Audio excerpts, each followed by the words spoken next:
I'm not free to go. If she just said she got a bond. Pardon? Why am I not free to go? Why do I gotta serve time when I'm not even? You have a bond on the case, ma'am. So if I get my money, I can get out. But she just said it was no bond. Post bond, you can get out. So I'd rather post bond. So where do I go from here? You need to post the bond. Okay, what's the bond? Because you just asked her the same thing. 'Cause she said 5%. it's $500. Yes, ma'am. Okay, so I'd rather post bond. Where do I go from there? Christina Berry. Good morning, Assistant Public Defender Lauren Perry on behalf, well, not on behalf of Ms. Brown. You know, we are the attorney of record on this case. When I did meet with Ms. Brown, she informed me she wants to represent herself. Your name? Alexis Brown. All right. Is that correct that you want to represent yourself? Yes, it is. So in this matter, Ms. Brown, I do have to inform you that the complaint in this case alleges that on or about June 8, 2024, location of 3001 Woodland Hills Drive in Pittsfield, Washtenaw County, State of Michigan, that you did commit the offense of assault and or assault and battery against a Latasha Browning. Do you understand what you're charged with? Yes, I do. That is a misdemeanor punishable by 93 days in jail, $500 fine plus court costs. Do you understand the maximum penalties? Yes, I do. There are certain things that are fraught in self-representation in terms of understanding the Michigan court rules and in terms of the court procedure. You would need to understand that if you would like to represent yourself, that you would be held to the same standard as any other attorney. Mm-hmm. The court will not be assisting you in any fashion whatsoever. You understand that? Okay, so the time that I served, don't that counts for the 93 days? I'm sorry. The time that I served already, don't that counts for the 93 days? I don't know how much time you, I served 30 days already. and if you serve 30 days, it may count. I'm trying to look at what your bond is on this case. What do you have a bond?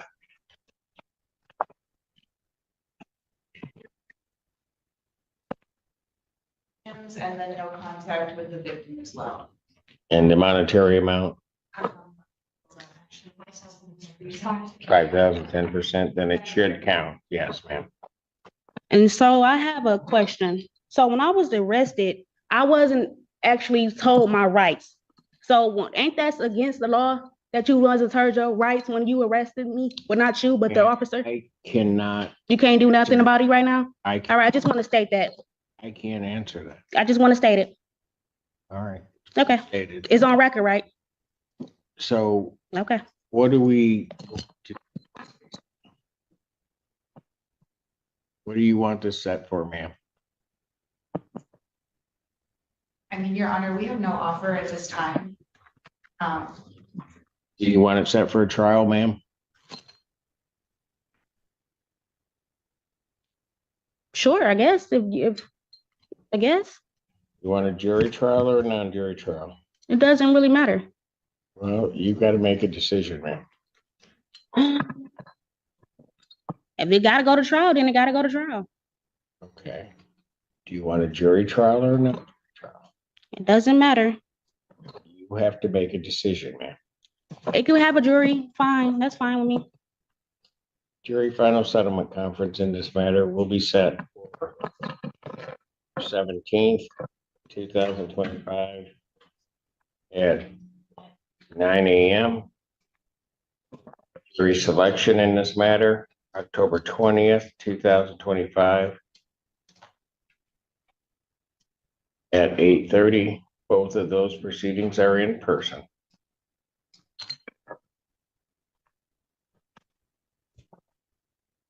Thank you.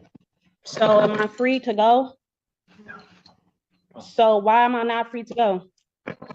If she just said she got a bond, Pardon? why am I not free to go? Why do I gotta serve time when I'm not even? You have a bond on the case, ma'am. So if I get my money, I can get out. But she just said it was no bond. Post bond, you can get out. So I'd rather post bond. So where do I go from here? You need to post the bond. Okay, what's the bond?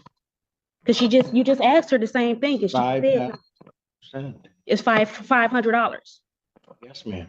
Okay, so I'd rather post bond. Where do I go from there? And you can go post bond. Okay, thank you.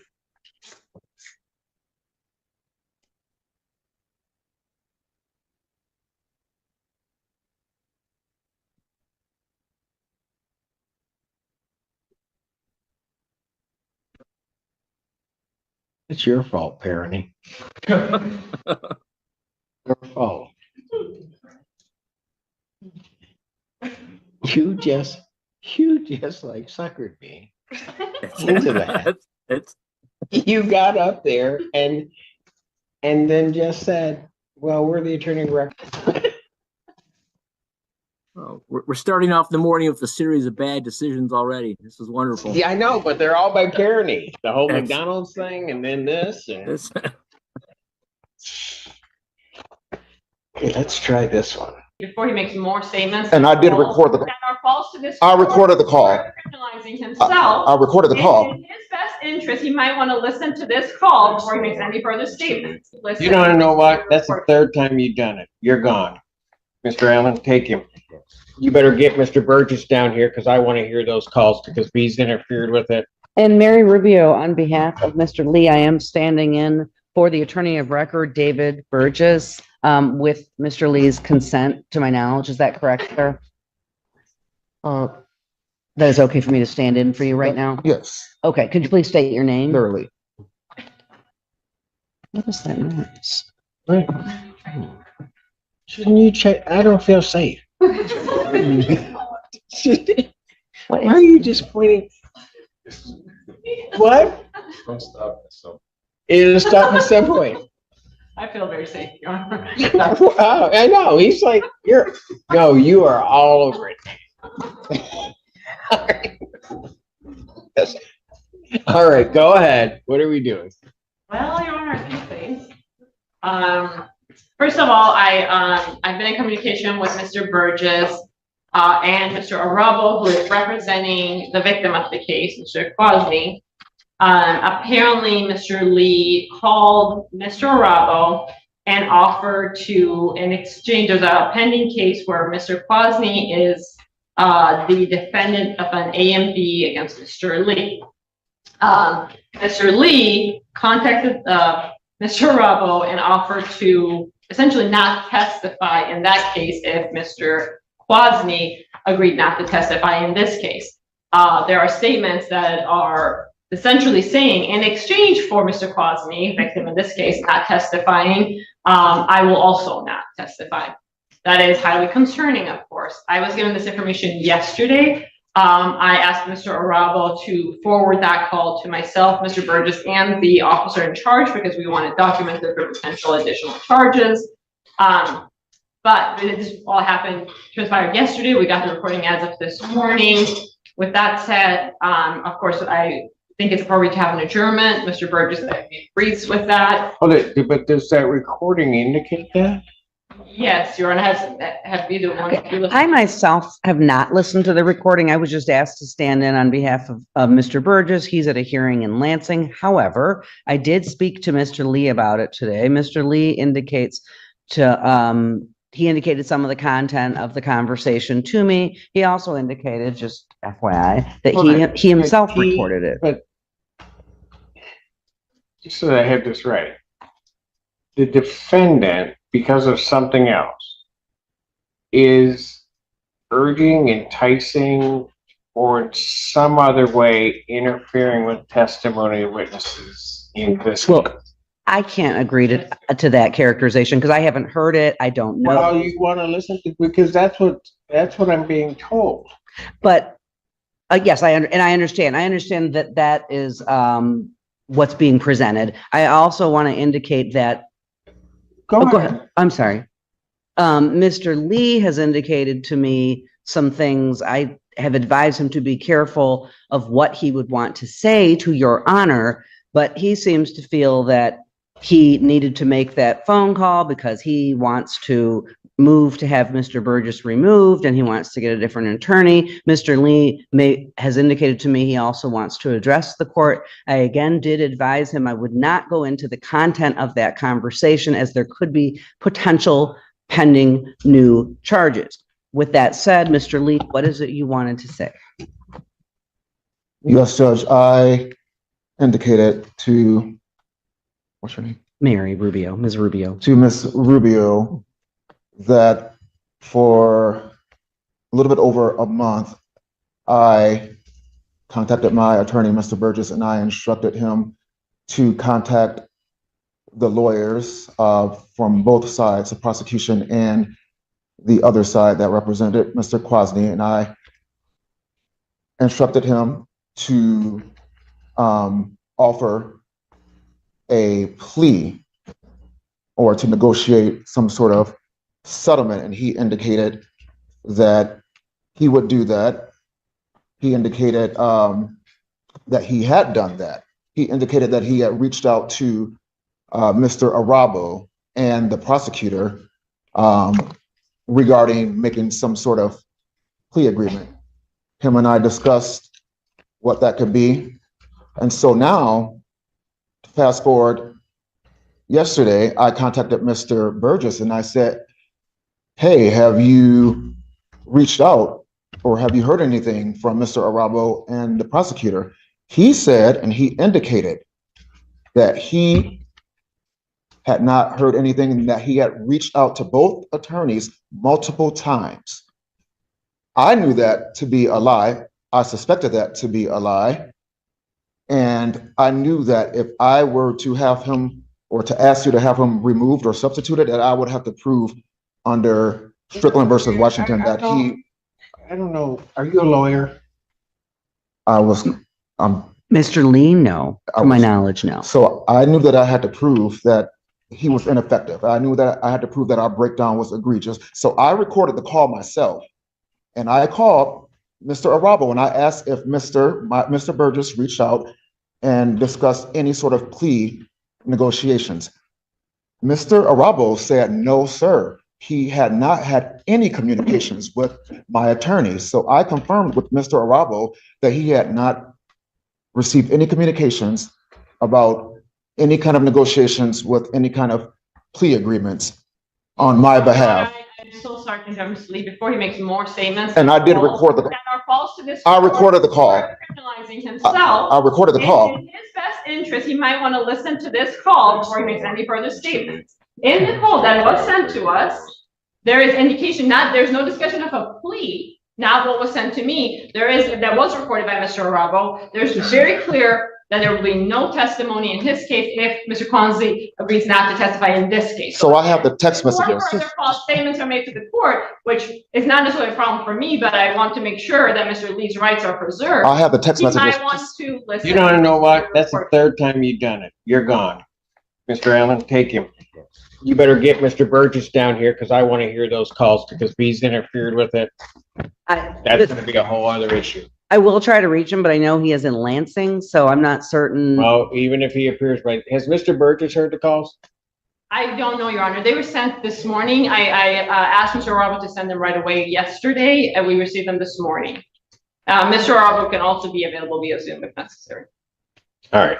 Okay. I'm just letting you know that what I'm hearing is extremely disturbing. I completely understand that. Your And Honor. so I'm gonna give an opportunity for the defense to give me some explanation, but I'm inclined at this point, I'm gonna hold him in custody. I'm inclined at this point to revoke his bond. I understand. Okay? Okay. All right. Thank you, Your Honor. Thank you.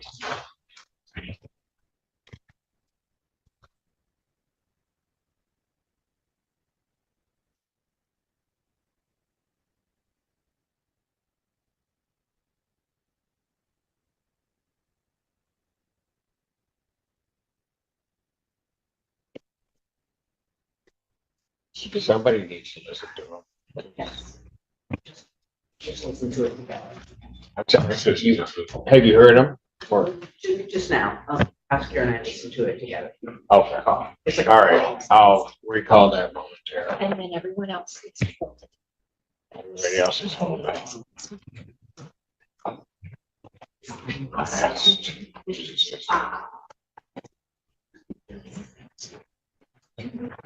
Andrew. Mr. Kennedy.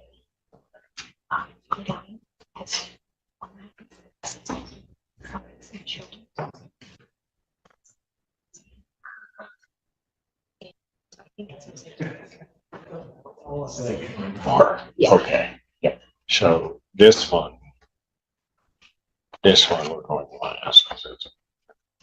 Right, no. No. This one. That's This the last. so just Yep. hold down. Yep. Then it's between these two. What happened to That was at 2:00. We haven't gotten there yet. Oh, I haven't talked to you about those at all yet. ow. Okay. All right, but this one has one. And then we gotta bring Lee back out. So who's on this one? This is 4 witnesses with Miss Tanha and I believe Miss Ackerley. Okay. So then this is Goodine. 9 is Burkett. How many witnesses on that? One witness? Okay. Get Mr. Burkett in here. We'll handle that one. I'm gonna take a brief break. We'll handle that one, then I'll get Mr. Lee out. Okay, Thank you, Your Honor. and deal with Lee. That's my order then. All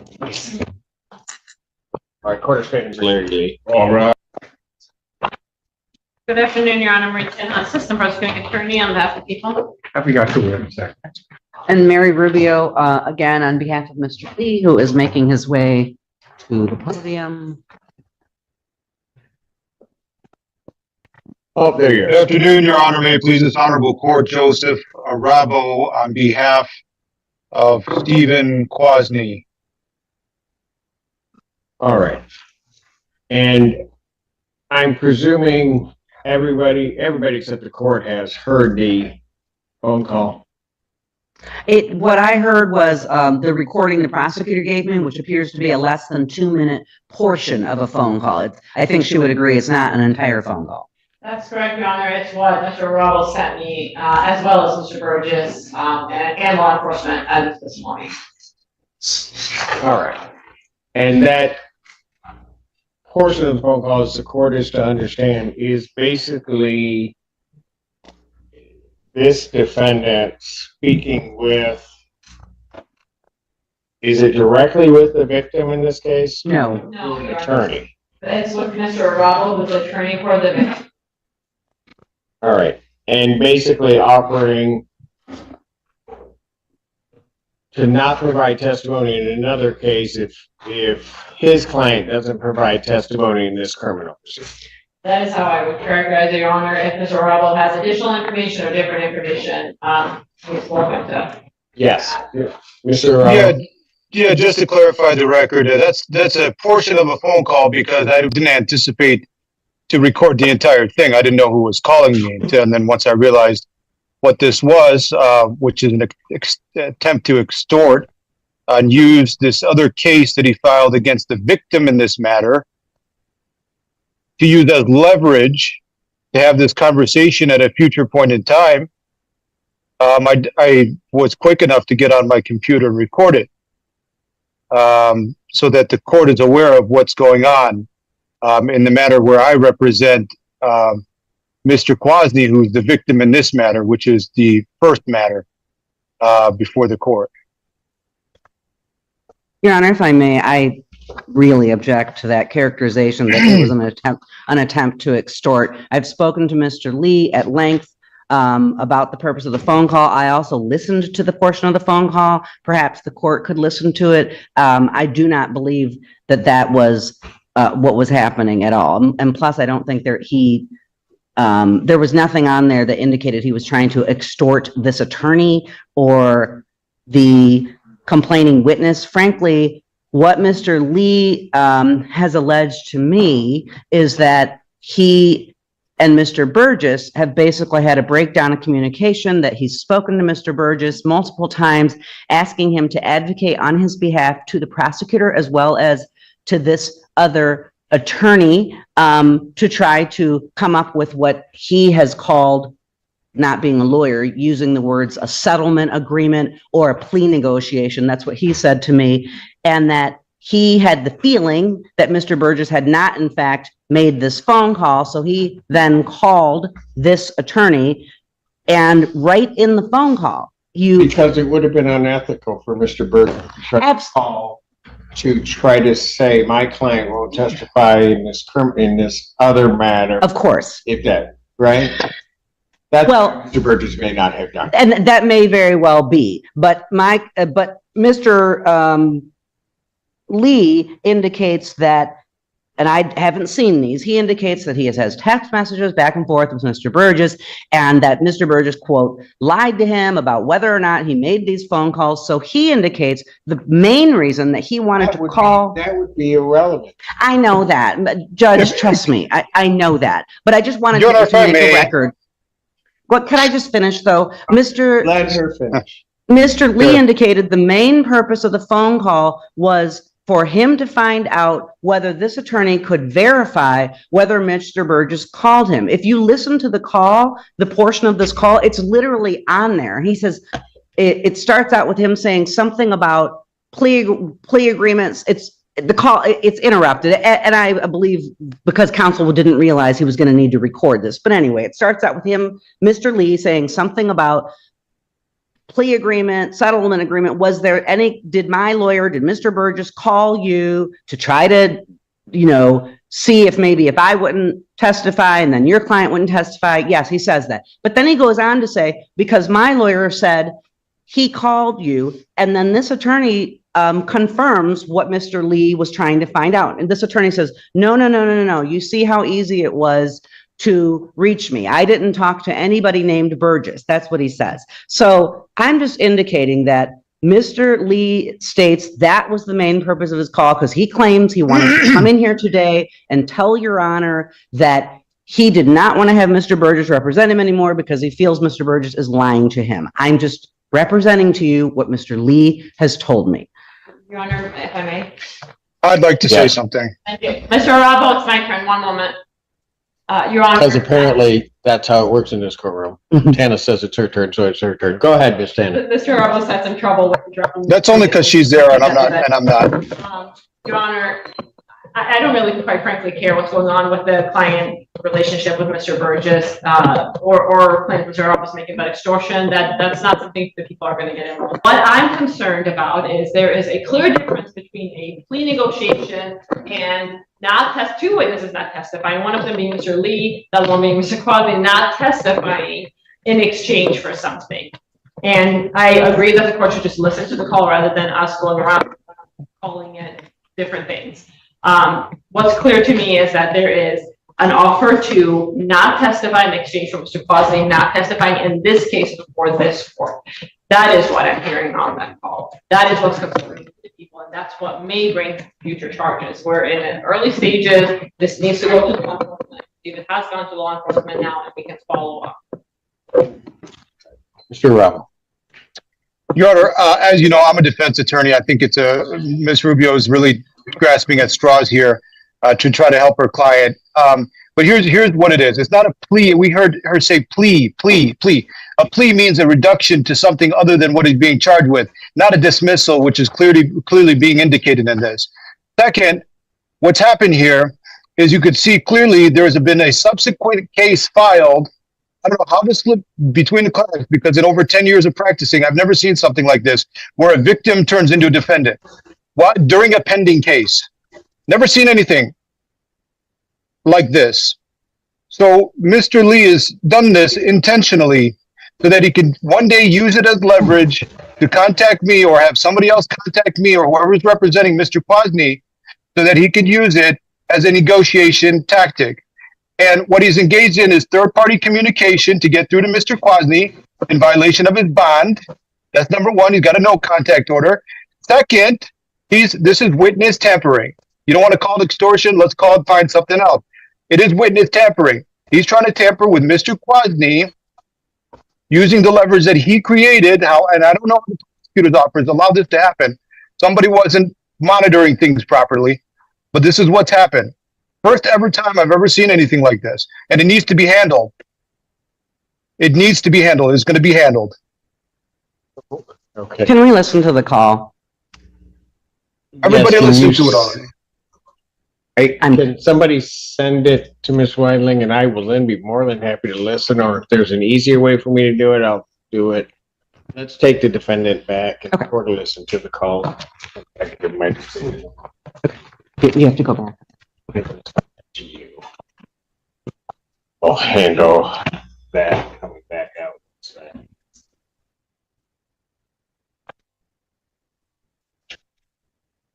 I think Miss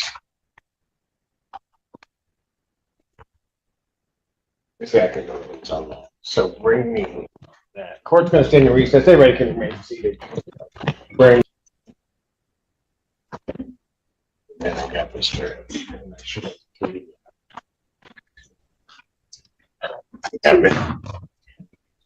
Now I got Kennedy Brown. And got it. Yeah. Okay.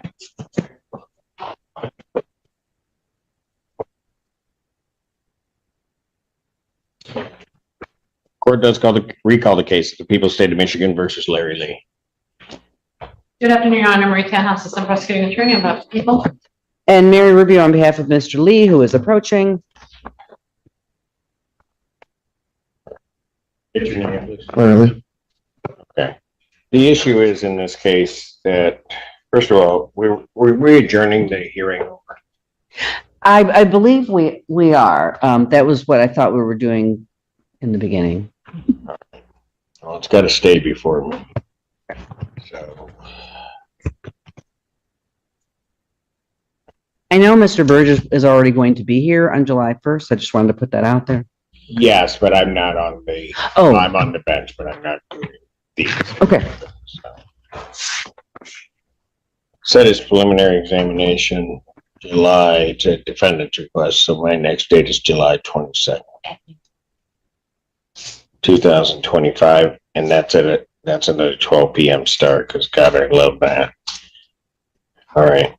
With reference to bond in this case, I've listened to the recording.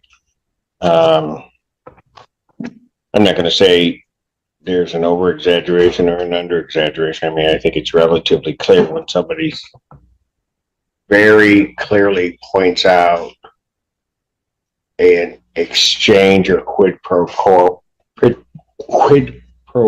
regarding me not testifying and this other person not testifying, and that is the exchange. I don't know that you get a clearer indication of somebody that is attempting, and especially when they circumvent their attorney, of somebody trying to sort of tamper with and obstruct a case. It couldn't be clearer. I mean, and quite frankly, I don't think there's any design to necessarily frost it over or anything along those lines. I think the idea or what Mr. Lee is saying about what Mr. Burgess wouldn't do is quite frankly just a ruse to hide his own desire to have the exchange that he was speaking with counsel about.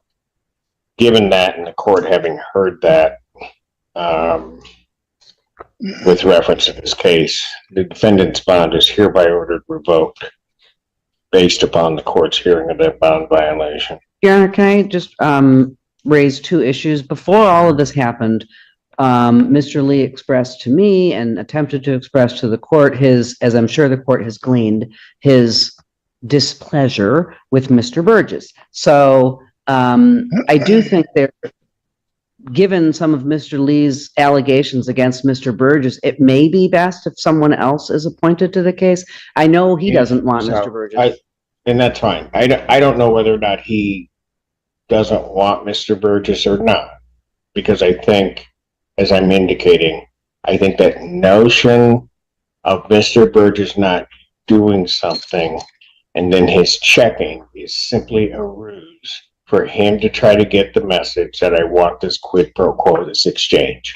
And I'm not accusing Mr. Burgess of anything. I'm just trying to represent what Mr. Lee has told And I me. understand that. And Mr. Lee I is think about when jumping you- out of his skin trying to talk, just so you know. And so when you talk to Mr. Burgess, if Mr. Burgess, if he believes that that's the appropriate step, he can bring that motion before this court and the court will hear it in the day that I'm on. Mr. Lee, I will let you talk in a moment, but I'm going to finish this. Revoking your bond because of what is a clear violation of the bond regarding, and I mean, I think it's an attempt to try to get indirect contact as well as obstruct these proceedings. Because that was accomplished in the manner it was, and I'm not sure that I can trust you with reference to no context and the like, we're at least going to get through this. I am going to, subject to a hearing, defendant's phone privileges for the jail are also revoked. What did you wish to say, sir? The thing that my substitute attorney here didn't convey to you was that I told her that I have the evidence with me in hand, that my attorney, Mr. Burgess, was the one that actually said that this was a legal way that we can go about it. And no, I'm not. You know what, Mr. You might as well stop right now. I have the text Because message. no, I'm going to tell you, I don't know if you're misunderstanding something or what, but you are not. Mr. Burgess has appeared before this court. You are not going to sit here and try to disparage that man, saying that somehow or another, Mr. Burgess represented to you that obstructing a case in this fashion was a legal way to proceed. I'm not going to believe it, and I'm not going to hear you. I'm not going to hear you. I don't know how do you not understand what I'm telling you? Now, if you've got that information and you think that's what it says, you get it to counsel and the court will take a look at it. But you're not going to sit here and disparage that man. It is not going to happen. I'm done. Bond revoked. Take you. Thank you, Your Honor. Thank you, sir. Appreciate your wait and patience online. No problem, Your Honor. Are you still on the record? Pardon?